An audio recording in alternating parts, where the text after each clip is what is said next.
They were always planning against Peter and his friends.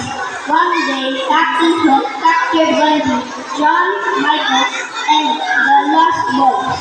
He planned to make them walk on the plain, but he gave them to the crocodile that had once bitten off his hand. But Peter Pan, with the help of Tinkerbell, came to their rescue as they tired. An intense battle happened on the ice with Peter Pan and Captain Hook fighting bravely.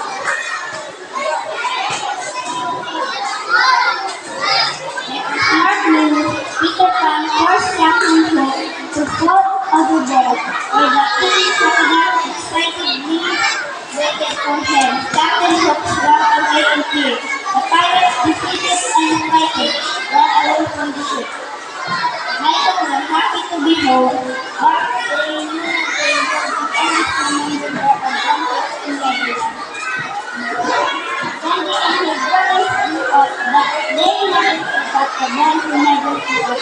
And then, after that, where they once flew to play. The end. Okay.